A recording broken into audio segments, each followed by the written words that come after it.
Besti, lihat deh balita ini. Jago banget ya main lato-latonya. Malah pas diminta lagi, dia sangat santainya menerima tantangan dari para penonton yang benar-benar terhibur dengan aksinya.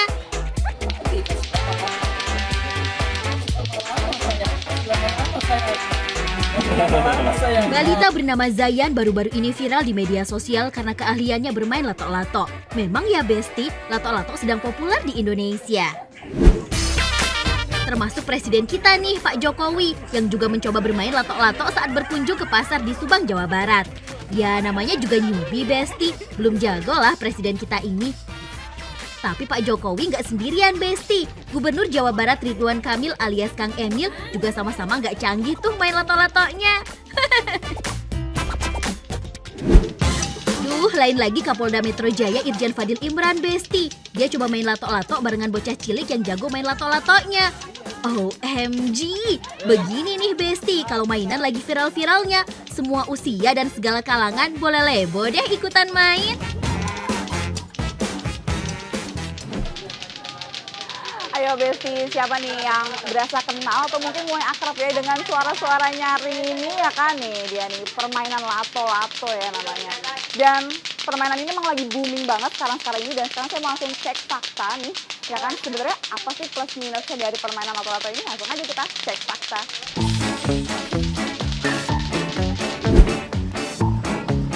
Besti, permainan lato-lato ini ternyata bukan mainan asli Indonesia loh, tapi berasal dari negeri Paman Sam alias Amerika Serikat yang mulai populer di tahun 1960-an. Nah, kayaknya nih mulai ada di Indonesia di tahun 70-an deh, dan populer lagi di tahun 80-an. Coba aja tanya sama Pak De atau Om kalian, udah pernah mainin pastinya di tahun segitu. Nama lato-lato diketahui berasal dari bahasa Bugis ya Besti, yang artinya bunyi benturan. Namun permainan ini punya banyak nama yang berbeda di daerah yang berbeda pula. Nah Pak, mau tanya dong nih, omsetnya penjualan untuk sehari aja bisa terjual berapa lato-lato nih Pak? Sehari itu kadang-kadang 40 biji, bisa 3 losen, 4 losen, bisa kadang-kadang nggak tentu juga sih. OMG, kalau dihitung-hitung ya Pak Handoko bisa meraup untung sebesar Rp400.000 dari penjualan lato-lato perharinya. Sampai-sampai nih Besti, doi nyetok persediaan lato-lato 20 lusin loh setiap bulannya. Untuk setiap kemasan lato-lato ternyata terdiri dari 2 pendulum berbahan plastik, 1 tali berjenis tali tambang plastik plus penyekat talinya Besti. Kalau lato-lato yang dijual Pak Handoko kudu dirakit dulu ya sebelum dimainkan. Contoh konkret dari demam permainan lato-lato ini nih Besti, ada di wilayah Cipinang Besar Selatan, Jakarta Timur. OMG Besti, bener-bener setiap hari deh suara benturan bandul lato-lato kedengeran nyaring di setiap gang permukiman warga. Mainan yang viral sejak Desember 2022 ini mendadak jadi hiburan tersendiri loh di kalangan anak-anak. Sampai-sampai bikin anak ketagihan main, terus jadi lupa deh main gadgetnya. Biar kagak bosan. Nah kalau setelah ada lato-lato ini jadi sering main jadi berkurang nggak main gadgetnya? Berkurang. Lebih berkurang. Nah apa asiknya main lato-lato? Bikin- Main lato apa? Enak aja. Ya mengurangi main apa ya. Oh gitu.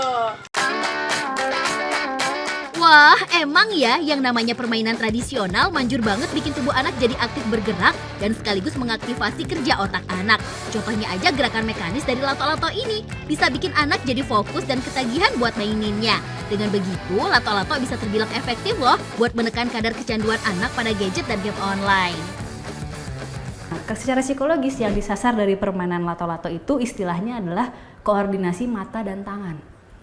Supaya kedua bola itu kemudian bisa bertemu di atas dan di bawah secara sering gitu selama mungkin. Nah, gerakan itu harus cermat gitu.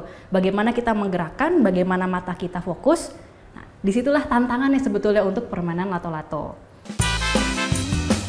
Walau kelihatannya cuma di ayun, eits, nggak segampang itu Besti buat mainin lato-latonya ya. Eits, selain bikin intensitas main gadget berkurang drastis, bermain lato-lato juga punya manfaat lain loh Besti. Manfaat yang satu ini bakal terasa banget deh di tubuh dan pikiran anak-anak. Yang pertama, paling sederhana dari lato-lato adalah gerak ritmisnya. bunyi tak tak tak tak tak tak tak tak tak gitu kan. Dan yang konstan itu memang secara penelitian, ternyata penelitian spesifik ke lato-lato itu bikin rileks tubuh, pikiran juga.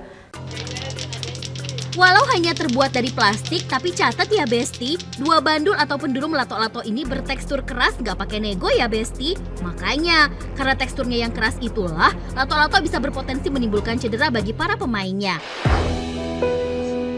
Agnia, bocah 5 tahun warga kampung Tenjolaya, Sukabumi, Jawa Barat, harus menerima 4 jahitan di bibirnya yang sobek lantaran tak sengaja terkena lato-lato yang lepas dari tangan temannya saat dimainkan.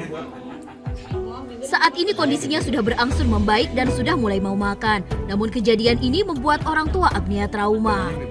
Saya lagi mengaji, pulang-pulang udah berdarah aja gitu bibirnya. Saya juga nggak tahu awalnya. Dilihat itu bibirnya sobek. Katanya kena lato-lato temannya yang lagi main.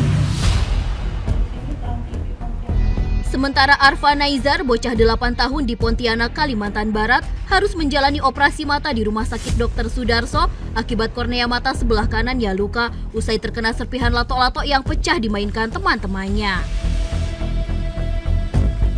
Saya pergi bawa sama ibunya nih ke THT yang di Ayani samping Paris itu.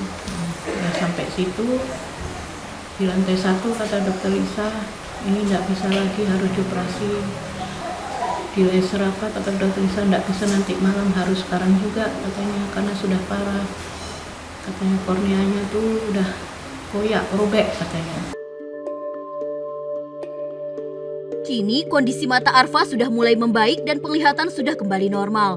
Namun Arfa mengaku kapok bermain lato-lato. Tak hanya itu, putri pasangan penyanyi Anang Hermansyah dan Ashanti, Arsy Hermansyah, juga diketahui mengalami luka lebam pada lengan akibat lato-lato. OMG! So, gak sedikit nih Besti, bocil-bocil yang merasakan cedera memar pasca memainkan lato-lato, termasuk anak-anak di kawasan Cipinang Besar Selatan ini. Suka kena tangan gitu, jadi bengkak. Pernah. Benjol. Gimana? Tangan sih. Pernah Di mana? di kepala sini. Di kepala. Ada good side, ada juga nih bad side-nya. Di samping manfaat yang terasa saat main lato-lato, tetap nggak boleh dipandang remeh ya Besti. Kalau mainan ini berpotensi menimbulkan cedera pada anak. Makanya, nggak sedikit juga nih para orang tua yang khawatir sama permainan lato-lato ini Besti. Ya terganggu lah, takutnya kena jidat apa gimana gitu. Ininya aja nih, kadang-kadang kena kejedot-jedot, katanya merah, sakit gitu.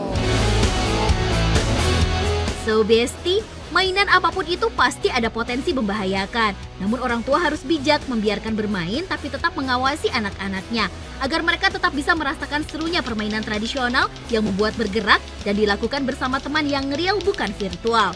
Seperti permainan online selama ini, ya nggak Besti?